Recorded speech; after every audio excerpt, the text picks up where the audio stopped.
Yo les gars, yo tout le monde, j'espère que vous allez bien parce qu'aujourd'hui on se retrouve pour une toute nouvelle vidéo. Et aujourd'hui il faut qu'on parle d'un truc que je commence à me demander depuis un moment. L'équipage des Mugiwara, est-ce qu'ils sont pas devenus trop cheatés? Genre vraiment, est-ce qu'on n'a pas passé un cap où maintenant il n'y a plus vraiment de danger pour eux? Parfois je regarde certains combats et je me dis, bon là ils vont gagner c'est sûr, c'est même pas la peine de regarder le combat. Comment on skip cette merde? Et ça, c'est un peu un problème dans les animés. Donc ouais, aujourd'hui on va se poser la question. Est-ce que l'équipage de Luffy est devenu tellement fort que le suspense est mort? Déjà, faut remettre un peu de contexte. Au début de One Piece, les chapeaux de paille, c'était des petits pirates perdus sur Grand Line, qui se battaient contre des mecs comme Arlong, Crocodile, Ener et plein d'autres. Mais là, on est dans un tout autre niveau de baiser. Luffy, il a battu Kaido. Sanji, lui, il a éclaté Queen. Zoro a charcuté King. On n'est plus dans des combats où ils saignaient et galéraient à tenir debout. Actuellement, ils font partie des GOAT de One Piece. Et c'est là que je me pose la question. Est-ce qu'Oda les a pas un peu trop montés en puissance? Est-ce qu'on n'a pas perdu ce petit frisson qu'on avait à chaque baston? Tu vois ce que je veux dire? Par exemple, Luffy, faut en parler. Le Gear 5, c'est n'importe quoi. Genre, il est drôle, ok, le style carton, ouais, je kiffe. Mais il peut carrément déformer la réalité maintenant. Il peut rebondir sur l'air, transformer le sol en caoutchouc. Il a même des yeux qui sortent de la tête. Moi, j'adore Luffy, mais là, c'est juste un trou du cul en blanc. Personnellement, la première transformation du Gear 5, j'avais kiffé. Genre, contre Kaido, c'était dark. Mais depuis, en vrai, c'est chiant parce que Luffy, de base, lui, c'est un gars sérieux. Pas dans la vie de tous les jours, mais en combat, au moins, il est sérieux. Et là, avec le Gear 5, il fait que de rire tout le temps. Ça casse les couilles parce que de base, t'es là, t'es habitué à voir quelqu'un de sérieux en combat. Et d'un coup, il fait que de rigoler. Par contre, même s'il casse les couilles dans cette forme-là, il est cheaté de baiser. Même Kaido, qui était censé être une créature indestructible, il s'est fait foudroyer. Et maintenant, je me demande vraiment qui peut encore lui faire peur. Il y a qui au-dessus de lui? Imu, les Gorosei, Barbe Noire. Zoro, lui, c'est simple. Depuis qu'il a une main, il foudroie tout.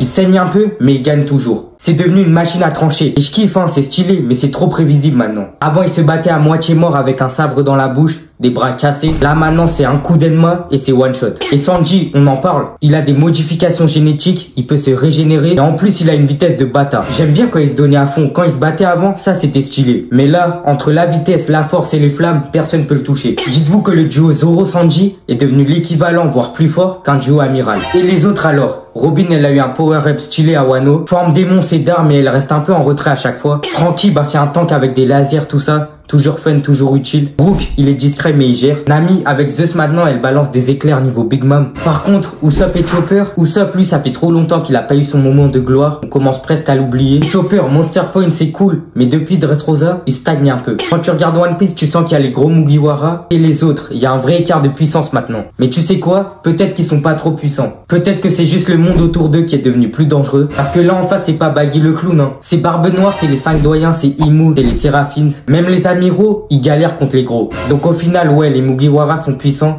mais ils affrontent des monstres aussi. Et ça, c'est peut-être la clé. Oda, il augmente tout le monde en même temps. Le niveau moyen, il a juste explosé. Il est passé de là à là. Mais la vraie question, c'est, est-ce qu'on flippe toujours pour eux? Est-ce qu'on regarde toujours un combat de Luffy en se disant, oh non, peut-être qu'il va perdre? Perso, rarement maintenant, sachant qu'en plus on sait tous que le personnage principal d'un animé va jamais mourir. Bon ok, il y a des chances qu'il meure, mais c'est très rare. Par contre, ce que j'aime, c'est qu'Oda, il est malin, il rajoute toujours des éléments pour foutre le stress. Genre là, en ce moment, à Egghead, même si Luffy il est en Gear 5, t'as Kizaru, t'as Saturn, t'as les Pacifistas, t'as Vegapunk à protéger, bref, t'as des enjeux. Et ça sauve tout, parce que même si les persos sont forts, c'est le contexte qui rend les choses tendues. Alors, est-ce que les chapeaux de paille sont trop puissants? Ouais, un peu, certains en tout cas, Luffy est limite un dieu. Mais est-ce que ça casse l'histoire? Non, parce que l'univers évolue avec eux. Les menaces sont plus grandes, et puis franchement, on a vu ces persos galérer, pleurer, tomber pendant 25 ans. C'est normal qu'ils brillent aujourd'hui. Le tout, c'est qu'Oda continue de nous surprendre. Et jusqu'ici, il le fait bien. Dis-moi en commentaire ce que t'en penses, qui dans l'équipage est devenu trop fort selon toi, et qui mérite encore un vrai combat galère. Merci d'être resté jusque là, j'espère que t'as kiffé la vidéo. Si c'est le cas, n'hésite pas à la liker et à surtout t'abonner et surtout à activer la cloche de notification parce qu'en ce moment on dirait que YouTube ne vous montre plus mes vidéos. Si tu l'avais déjà activé, désactive-la puis réactive-la. Bref, on se retrouve très bientôt pour de nouvelles vidéos.